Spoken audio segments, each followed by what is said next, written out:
consumer's brand. Its products have been sustainably produced using criteria together with the consumers. And those criteria include paying farmers a fair price, as Nicolas Chaban is now going to tell us in French. Bonjour à tous. Alors, on est très heureux d'être là. Je vois que j'ai 7 minutes pour vous raconter une histoire incroyable. Je me mets en spectateur autant qu'en acteur parce que je suis finalement un de ces consommateurs qui, en France, un jour, s'est dit est-ce qu'on ne pourrait pas aider les producteurs à vivre de leur métier? Tout est parti d'une histoire très simple.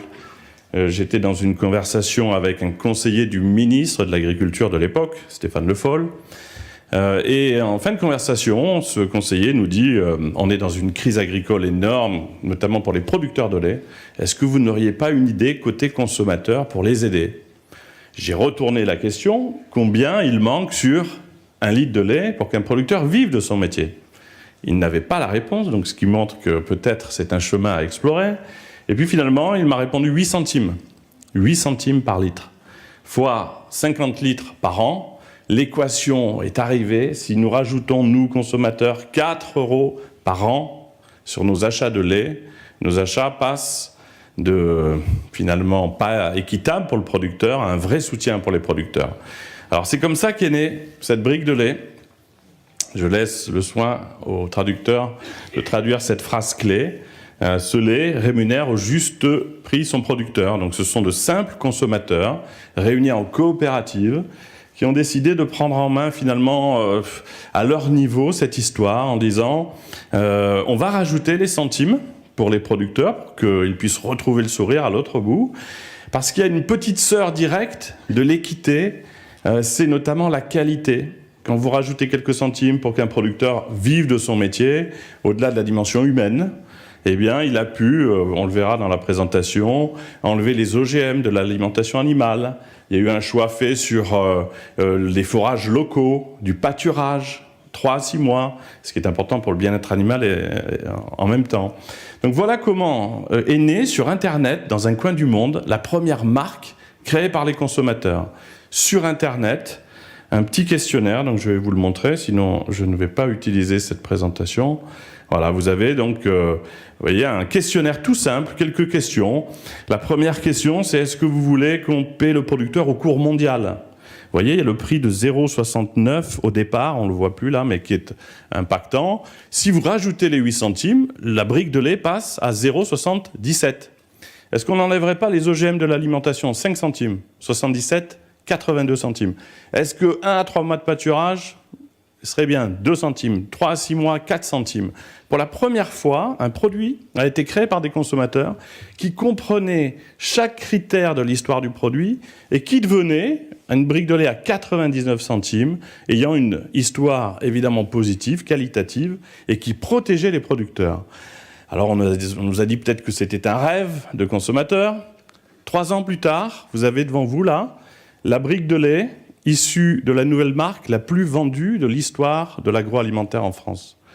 Sans publicité à la télévision, sans commerciaux dans les magasins, parce que nous partageons tous un peu de bon sens, une volonté de bienveillance. Quand on se rassemble autour d'un projet, avec les réseaux sociaux, on est capable de faire en sorte que les 5 millions de litres dont nous rêvions en France pour aider les premiers producteurs se transforment au bout de 3 ans en 150 millions de litres.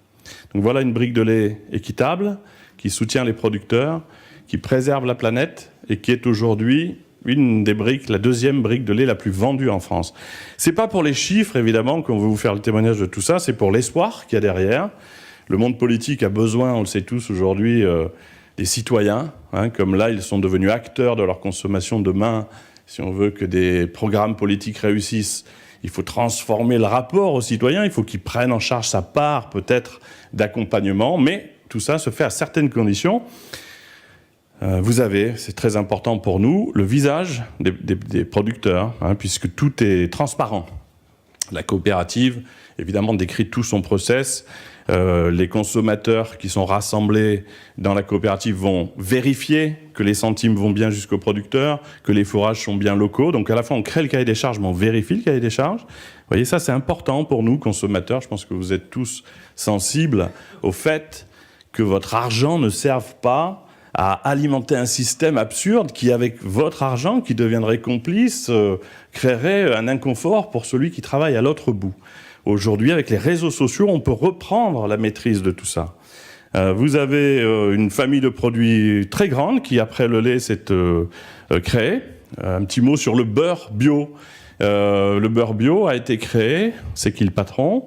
On a rajouté des centimes pour aider la conversion bio. De simples consommateurs, encore une fois, on dit, si on rajoutait 15 centimes pour aider les producteurs qui sont en conversion, c'est 2 années difficiles pour eux. Tout le monde a dit, la grande distribution, mon Dieu, mais vous ne vendrez pas un produit qui n'a pas besoin de centimes sur son prix. C'est aujourd'hui le beurre bio le plus vendu de France. Donc finalement, quand on recrée de la valeur, qu'on redonne du sens à un produit, c'est un espoir pour tout le monde, parce qu'il n'y a pas de perdant, hein. Tout le monde gagne sa vie, le producteur est protégé, et nous, consommateurs, on est différemment entendus. Je veux rapidement aller vers l'extension. C'est une présentation. Alors, je ne vous demande pas de lire, mais vous avez des chiffres. Voyez, là, les ventes du lait à gauche, tellement supérieures à ce qu'on rêvait de vendre au début. Hein, et c'est pareil pour les œufs. C'est absolument incroyable. Sans commerciaux dans les magasins, sans publicité à la télévision. Et vous avez récemment, puisque là, vous avez une présentation en français, pour tous ceux qui ne parleraient qu'anglais, pour leur plus grand malheur, eh bien... Non, c'est une blague. Vous pouvez retrouver un article il y a 3 jours du Guardian, 2 pages dans le Guardian consacrées à cette initiative née en France et qui maintenant se propage dans 8 pays, peut-être le vôtre, l'Italie. Je me ferai, voilà, je ne prononcerai pas chaque nom, mais qui est le patron, les États-Unis, It's My Choice, Dialna au Maroc. En grec, là, je vous laisserai lire tout seul le nom qui est inscrit. Du bist eher der Chef pour les Allemands, Quienes el Jefe pour l'Espagne, The Consumer Brand pour UK et Vist des Basses pour l'Allemagne. Donc voilà, mon temps est imparti, mais je crois qu'on partage tous, qu'on soit d'une nationalité ou d'une autre, la sensation claire qu'aujourd'hui, il faut qu'on se rassemble et qu'on aide d'ailleurs le monde politique à réussir des choses. On l'a fait en France, 8 pays le mettent en place, les réseaux sociaux nous aident formidablement et il faut penser à tous les sourires à l'autre bout des producteurs qui, pour quelques centimes de plus, ont pu retrouver des nuits normales et une vie familiale normale. Merci à tous. Thank you.